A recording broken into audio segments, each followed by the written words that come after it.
La información de los contenidos multimedia y en los sitios web asociados se proporciona únicamente con fines informativos y educativos. La información no debe de interpretarse como un consejo comercial o de inversión por parte de Black Bull Advisors ni de sus colaboradores, y no pretende ser una solicitud o recomendación para comprar, vender o mantener ninguna posición en ninguno de los activos o mercados financieros mencionados. ¿Qué tal? Buenas tardes, bienvenidos a Market Overview. Estamos retomando después de, creo que 3 semanas que no habíamos hecho esta transmisión. Han sido pues días y semanas ajetreadas, ya saben ustedes que el mercado ha estado pues muy movido, y todo esto ha conllevado que pues veamos un entorno con mucha volatilidad, y que ha llevado a los principales índices a estar a menos 30% en el caso del Nasdaq, menos 20% en el caso del S&P 500, y más o menos menos 25, menos 26% en el caso del Russell 2000. En general, ha sido un año complicado. Desde el último trimestre del año anterior ya venía con este sesgo lateral a la baja, y pues bueno, se ha profundizado por una serie de eventos, una serie de temas, de los cuales hicimos un resumen. Tenemos el tema de la inflación, ahorita todo el mundo está hablando de eso. Justamente ayer se dio a conocer el dato de la inflación de Estados Unidos del mes anterior, por 9%, arriba del 8.8% que esperaba el mercado, y esta inflación ha incrementado los temores de que la Fed sea más agresiva en el alza de la tasa de interés, y que eso conlleve a una recesión en Estados Unidos, o que se empeore la recesión que parece que ya es evidente en Estados Unidos. ¿Y qué es la parte de la inflación? Pues bueno, este es el concepto como general. Déjenme huevo. Este es el concepto general que encuentras en todos lados, pero en realidad la inflación, la tasa que se ve de inflación es más bien la tasa de crecimiento que tienen, o de aceleración que tienen los precios, no tanto es el nivel. Entonces, si decrece, no quiere decir que los precios ya estén bajando automáticamente, sino se está desacelerando el crecimiento o la velocidad con la que venían creciendo. Y pues bueno, todo esto lo logramos ver en diversos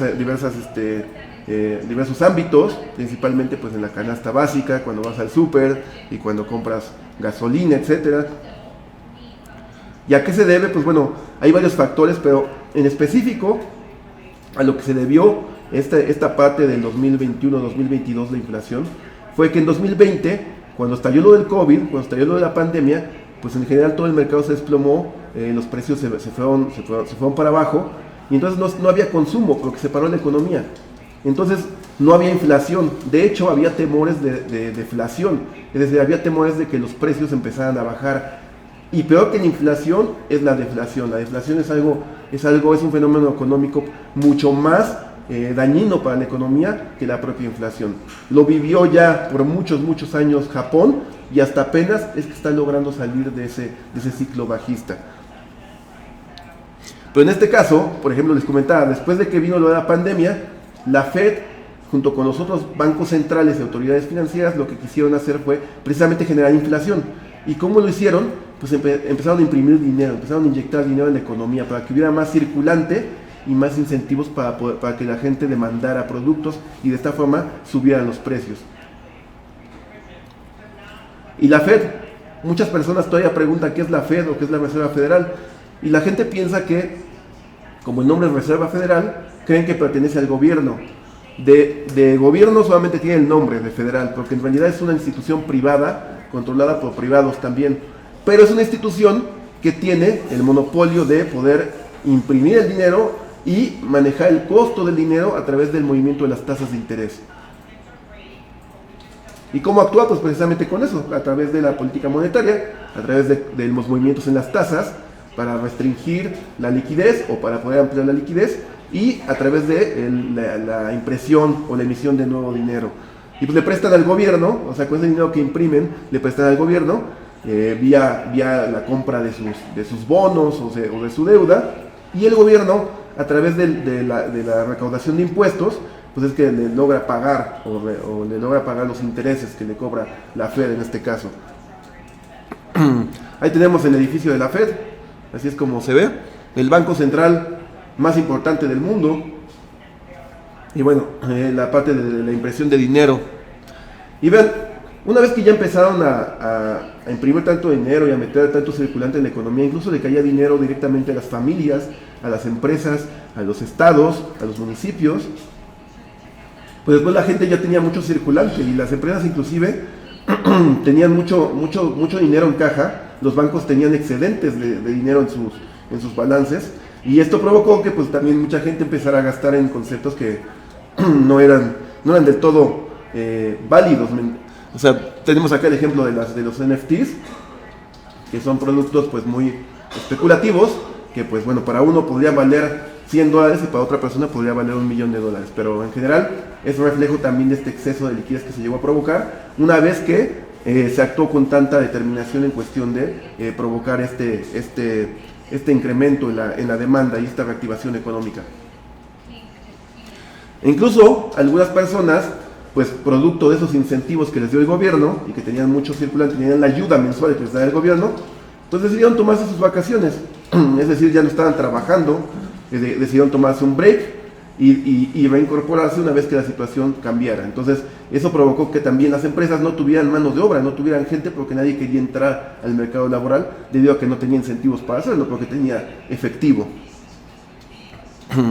Y después viene la reactivación económica, después cuando abren la economía, después de estar cerrada por la pandemia, pues imagínense ese shock impresionante, porque pues en general las fabricantes, por ejemplo, ya no tenían inventario, muchos ya habían mandado a descansar o despedido a su gente, y entonces de la nada empiezan a abrir la economía, se empieza a reactivar la demanda, y pues es que vimos también los temas de escasez, ¿no? De que las listas de esperas en los vehículos, por ejemplo, donde tú vas a comprar uno y te dan una lista de espera 6 meses o un año, pues es algo producto precisamente de esto, y eso provoca pues todavía más inflación. Y otro factor que también todos conocemos, que hemos visto en este año desafortunadamente, pues es el conflicto bélico entre Rusia y Ucrania, que pues directamente le ha pegado a los precios de los commodities, más en específico al petróleo, ¿no? Que el petróleo es un componente muy importante en cuestión de la canasta de commodities a nivel mundial, y esto a su vez pues también le permea el efecto para incrementar la inflación. Otro factor también es la cadena de suministro de los chinos. Los chinos también por el tema del COVID, por el tema de los casos de la pandemia, hicieron un lockdown, es decir, que cerraron la economía también en algunas partes, y esto pues también provoca el mismo efecto. Entonces tenemos esos tres diferentes rubros: la parte de la impresión de dinero o la política agresiva que generó la Fed para efectos de subir los precios. Tenemos lo de la guerra en Ucrania y Rusia, y también tenemos el efecto que tuvo el lockdown de China. Y pues al haber poca producción, al haber escasez, pues los precios siguen subiendo. Ahora, pues es un ejemplo de la gasolina. Vean cómo están casi en 30 pesos en Ciudad de México. Y pues bueno, ha sido un efecto completamente generalizado. Ahorita lo que el mercado teme precisamente es que esta aceleración en los precios, esta inflación tan alta, que dicho sea de paso es la más alta en los últimos 40 años para Estados Unidos, pues que provoque un efecto no solamente de recesión, sino que surja una estanflación. Es decir, la economía, después de que rebotó tan fuerte, se empezó a desacelerar. No quiere decir que esté decreciendo fuertemente ni nada parecido al 2020, pero quiere decir que ya no está creciendo a los mismos ritmos y se está desacelerando. De hecho, está por confirmarse que se está entrando en un periodo de recesión al tener 2 trimestres continuos con decrecimientos. Pero lo que el mercado teme no es tanto eso, sino que el mercado teme que se desacelere la economía, venga para abajo, y que la inflación no ceda, que la inflación siga subiendo, y ahí tenemos el fenómeno de estanflación. Por lo tanto, saben que la Fed, o los inversionistas saben que la Fed tiene que actuar y tiene que ser más agresiva en su política monetaria, es decir, subir la tasa de interés más de lo que tenía contemplado. Actualmente está en 1.75% anual, y ahorita ya después del dato de inflación del día de ayer, ya se está especulando con que la suba 0.75 o 1%, es decir, que ya la lleve al 2.75%, lo cual sería ya, pues aparentemente no es un movimiento tan fuerte, pero en términos de que estaba en cero, pues por supuesto que sí es algo relevante. Y eso a su vez pues puede generar un efecto para los balances y los resultados de las empresas, porque encarece el crédito y por lo tanto disminuyen las utilidades. Pero entonces tiene que encontrar como un balance entre cómo pegarle a la inflación, porque también si no hace nada se le dispara, y cómo no ser tan agresivo, provocando que la economía se vaya en declive, pues por combatir fuertemente la inflación. Entonces esa es la tarea de la Fed, que pues obviamente no es nada sencillo. Por eso cada vez que compadece Jerome Powell, el líder de la Fed, todo el mercado está observando incluso cómo se desenvuelve, qué ademanes usa, qué expresiones faciales hace, ¿no? Porque este hombre pues cobra una relevancia brutal para lo que va a pasar con el mercado en el corto y en el mediano plazo. Y bueno, con esto este es como el overview respecto a estos temas de inflación y demás. Acá tenemos como resumen las inflaciones a nivel mundial. Ahí vean justo lo que les decía, vean Japón pues todavía tiene negativa, fue desde los 90s, con el Walkman y demás, más o menos en esas épocas que empezó con este espiral deflacionario, es decir, que bajaban los precios, y hasta ahora, pues miren, ya están cercanos a cero. Pero fuera de eso, pues podemos ver que todos los demás, pues en realidad la inflación ha estado arriba de lo esperado. Acá los chicos pusieron este meme que digo, primero que eso, pero bueno, recientemente también compartíamos la noticia de la paridad euro-dólar, y llegó a 1, de hecho hoy estuvo debajo de 1, creo que está a .99, algo por ahí, ¿no, mi Pablito? Sí. Eso quiere decir que un dólar es igual a un euro, y pues el tipo de cambio peso-dólar está más o menos cercano a 21, ¿no? Entonces los tres están más o menos al mismo valor.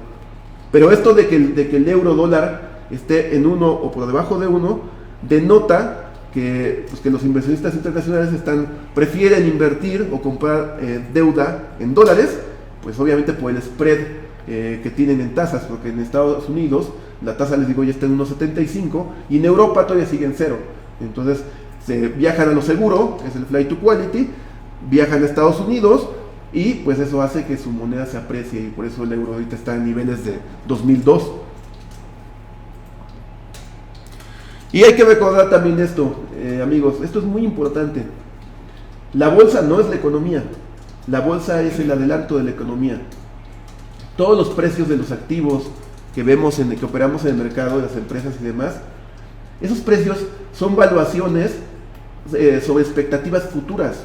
De hecho, cuando sacan una empresa a mercado, cuando sacan hacen su IPO, lo que hacen es una proyección de las ventas, una proyección de las utilidades, y con base a eso sacan un valor presente y demás, pero se basa básicamente no en lo que ya hizo la empresa, sino en las expectativas futuras. Entonces, por lo tanto, a veces no cuadran mucho los ciclos, porque decimos, oye, es que ahorita apenas se está dando a conocer que la inflación ya está en el 9, que la Fed sí va a subir a lo mejor 1% más la tasa, y lo del tema de los lockdowns y todo este rollo. Entonces pareciera ser que ahorita puede empeorar mucho más el escenario. Pero si tú volteas a ver lo que ya pasó con el mercado, pues es que ya los vino adelantando. O sea, ya tenemos el Nasdaq menos 30% en el año. Y justamente, por ejemplo, en la pandemia, cuando en el 2020 pasó algo similar. Cuando la bolsa logró tocar piso, por ahí de marzo, había caído casi un 40%.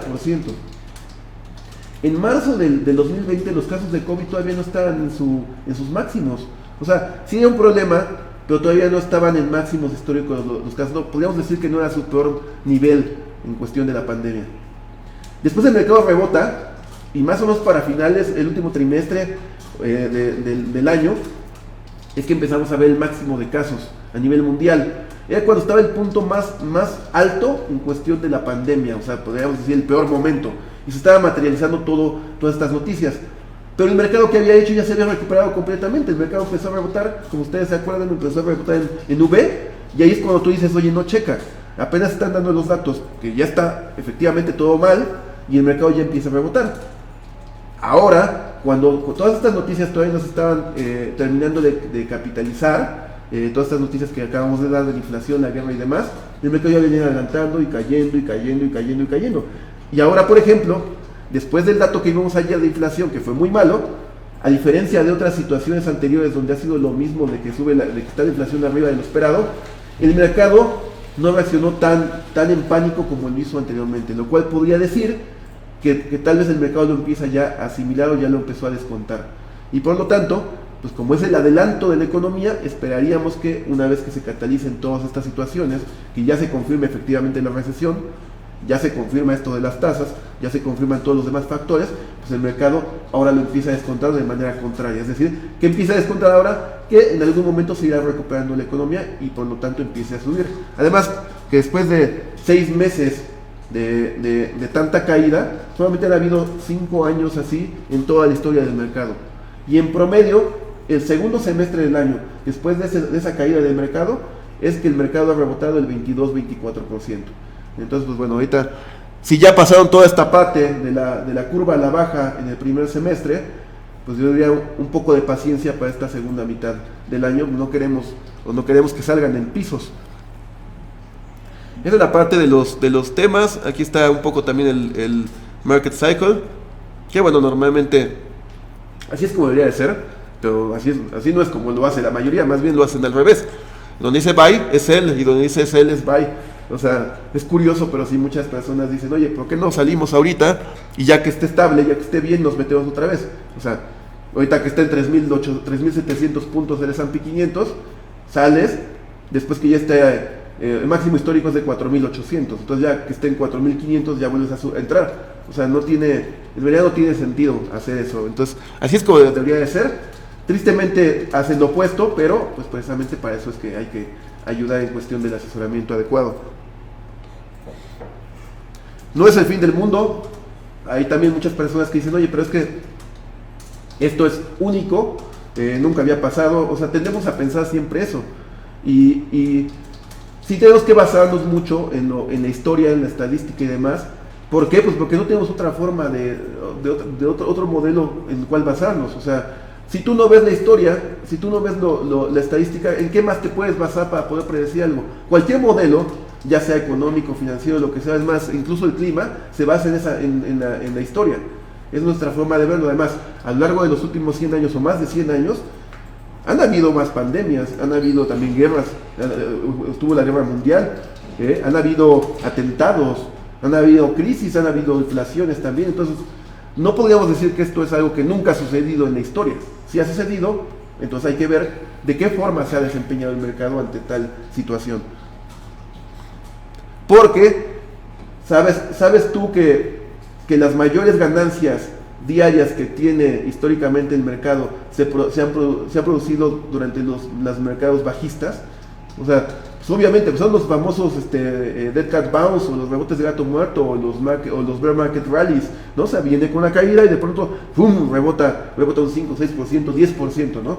Independientemente que después vuelva a caer, pero ahí está la oportunidad, justamente en estos momentos, tanto para la persona que está buscando algo más de corto plazo, puede aprovechar ese rebote contratendencial, como la persona que está buscando, como debe de ser, un objetivo de mediano o largo plazo, porque si tú te paras en cualquier punto de la historia, viéndolo hacia atrás, aunque fuera el techo previo a la caída de cualquier crisis, el día de hoy estarías haciendo dinero, no hay ninguna duda. La única forma en la que tú estés ahorita con minusvalía es si estás desde diciembre, pero estamos hablando de un periodo de tiempo de 7 meses, ¿no? O sea, no estamos hablando de una inversión de mucho tiempo, de muchos años. Entonces, y recuerden lo que dice Buffett: el mercado es el mecanismo que traspasa el dinero del impaciente al paciente. Hay que tener paciencia, pasarán los ciclos, se recuperará, y después hay que tener paciencia con la subida, porque también suele pasar que se cae, es tolerante con la bajada, empieza a rebotar, te vas a break even y te quieres salir. Entonces fuiste tolerante con la bajada y eres intolerante con la subida. Eso tampoco hay que hacerlo, amigos. Y bien, vamos a pasar al análisis técnico. Vean, este es el S&P 500. Es justo lo que les decía hace un momento. La última vez que fue lo del tema de la inflación, que dieron un dato superior a lo que esperaba el mercado, ¿qué fue, Pablito? Por junio 20, ¿va? ¿Por el 20 de junio? El 10. El 10 de junio. 10 de junio. Ah, miren, aquí está el 10 de junio, vean por acá, aquí está. Entonces, vean, acá se da el dato de inflación del mes anterior y también fue más alto de lo que esperaba el mercado. Pero vean la reacción de pánico del mercado, vean, fum. Se fue desde los 4.100 puntos hasta los 3.640 puntos. Ahora, el día de ayer más bien, que se dio el dato de inflación, que fue todavía peor que el anterior, porque fue del 9%, fíjense cómo el mercado pues no tuvo ese efecto tan fuerte. O sea, de hecho ayer, se cerró negativo, cerró un punto 50, pero el día de hoy vean cómo logra rebotar sobre estos niveles de 3.740 puntos. Aquí posteábamos algo en el Twitter hace rato, que tiene ese rango como muy marcado, el mercado en el muy corto plazo. Vean cómo oscila entre los 3.750, 3.740 puntos hacia los 3.900. El 3.900 es donde tiene su resistencia, y en los 3.740 es donde tiene su soporte. Entonces, vean cómo una vez más pues ha respetado estos niveles de soporte, y sobre este nivel está rebotando. Entonces, pues bueno, hay que esperar a ver cómo define en el corto plazo. Obviamente la tendencia bajista, la presión bajista pues sigue continuando, ¿no? Pero pues ahorita por lo menos ya descartamos, o ya pasó por lo menos el dato de inflación, que era lo que le estaba causando tanta incertidumbre al mercado. Habrá que ver ahora qué es lo que hace la FED, porque les digo que ya está descontando que el mercado que no solamente la suba a 0.75, sino que la suba hasta el 1%. Inicialmente pensaba el mercado que la iba a subir nada más 0.50. Entonces, pues a ver qué hace Jerome Powell. Y vean el lado del Nasdaq, pues bueno, ya está verde el índice. Ahorita tenemos 1:20 para que cierre Wall Street, pero bueno, en definitiva, pues bueno, está hasta ahora esta recuperación que está teniendo intradía pues es positiva. Algo bueno es el sector de semiconductores. ¿Ya viste, Pablito? Sí. Porque los semiconductores suelen adelantar al mercado tecnológico, al Nasdaq.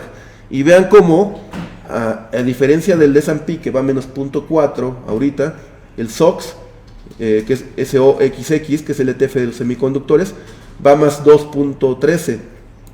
Incluso, pues bueno, rompiendo el rango de la semana anterior.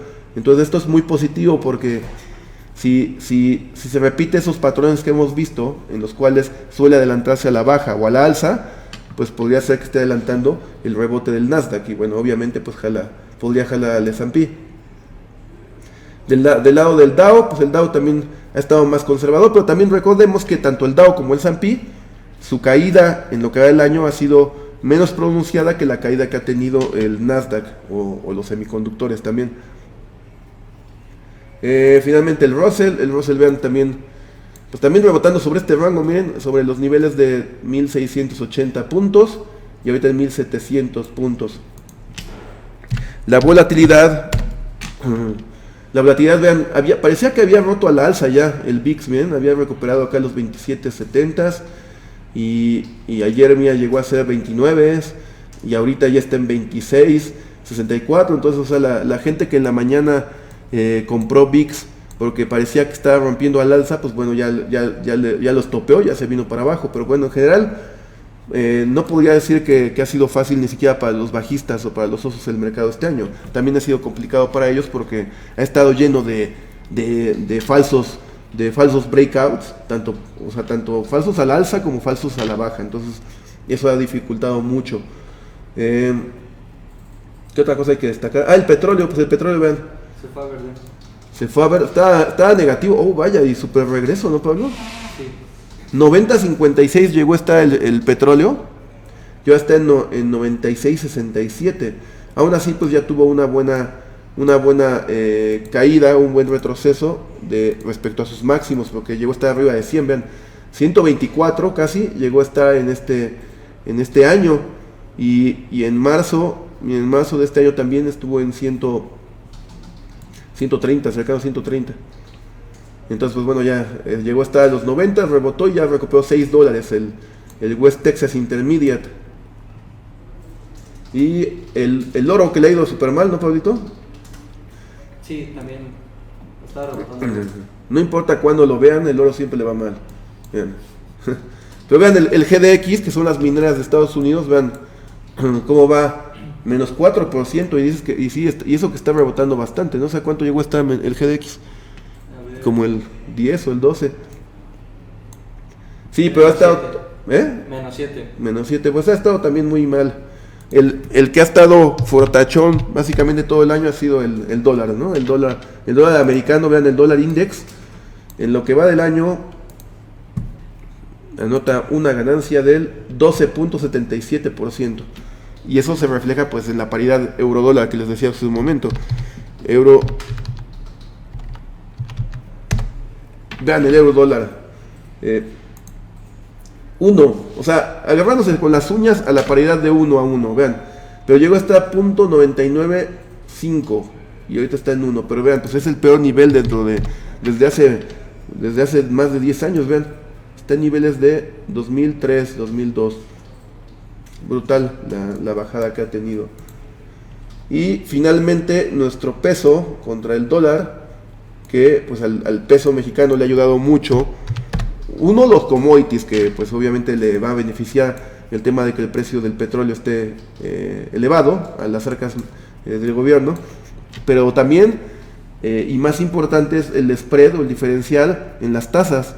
O sea, aquí en México ya está arriba del 7% la tasa, y en Estados Unidos pues está por el 1.75. Entonces, y ahora si la sube 1% la Fed, pues México va a tener que hacer lo mismo, Banjico. Entonces, ese spread o ese premio que se está pagando, pues se refleja también en el tipo de cambio, que se ha mantenido relativamente estable.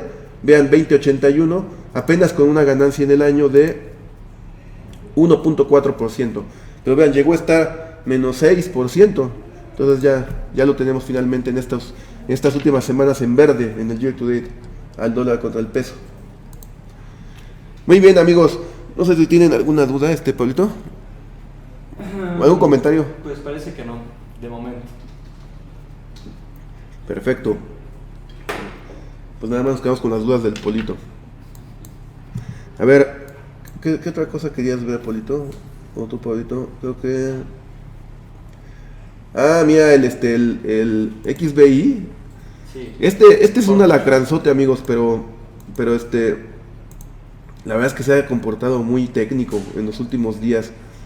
XBI sigue la biotecnología, el sector de biotecnología, y pues vean, o sea, lo llegaron a tirar brutalmente en el año. Después hizo esta formación de W o doble piso. Vean cómo lo rompe aquí esos niveles, y después lo que es el libro de texto es este throwback que hizo. Vean cómo rebotó acá, encuentra resistencias de estos niveles y después baja, y aquí encuentra soporte, o sea, aquí sobre los 73, y desde acá rebota nuevamente y se va hasta los 84, cumpliendo así básicamente pues el objetivo del patrón. ¿Ya lo viste, Pablito? Mira. Sí. Aquí es de las... Mira, justamente de acá rebota y ¡fum! Y llega acá a este nivel, a los 84. Entonces, cañón el desempeño que ha tenido como el libro de texto de análisis técnico, el XBI. Y han habido días en los cuales el mercado está muy negativo y está bien positivo, ¿no? Entonces, o al revés, por ejemplo, ahorita que el Nasdaq ya está verde, el XBI todavía sigue negativo. Entonces hace lo que quiere, se parece al Polito. Y los bancos, ¿no, mi Pablito? Los bancos reportaron hoy. Los han pegado.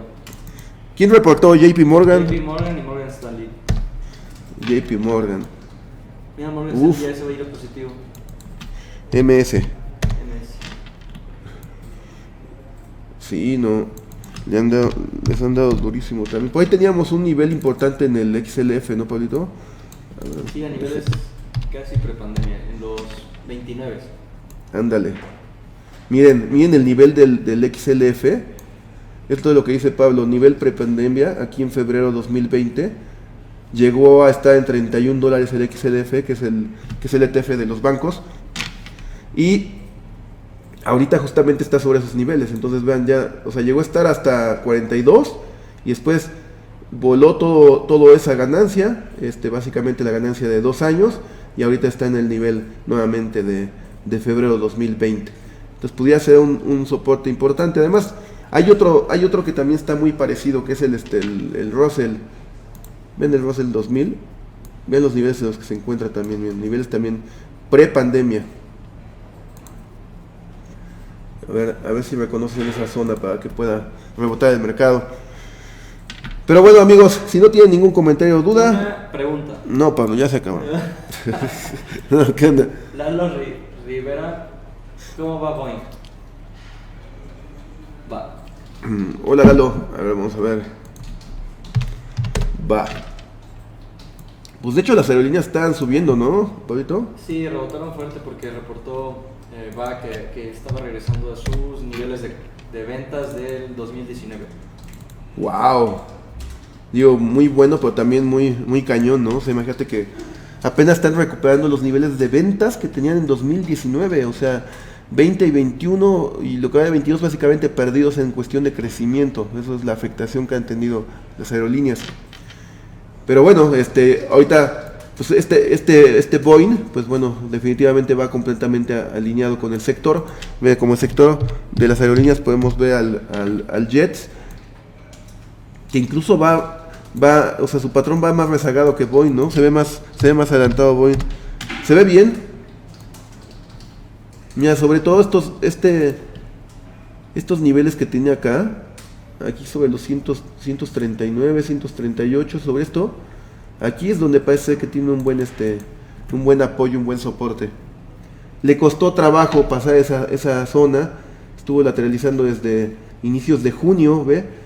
Casi un mes y medio lateralizando sobre esta zona, y pues bueno, finalmente esta semana, el 12 de este mes, pues ve cómo rebotó hasta acá, y parecía ser que puede ser la zona de pivote ahora para buscar un largo. En definitiva, pues bueno, podría tener un rally, por lo menos a cerrar la zona del gap, ¿no? Por acá sobre los $166, que implicaría sobre los precios actuales un crecimiento de 14% más o menos, ¿no? Bastante bueno. Se ve bien Boeing. ¿Nada más, Pablito? Nada más. Muy bien, amigos, pues les agradezco mucho su atención. Gracias por acompañarnos el día de hoy. Vamos a buscar, espero que les haya gustado el formato nuevo. Si no, déjenos sus comentarios. Y nos vemos la siguiente semana. Que les vaya muy bien. Buenos trades y suerte para todos.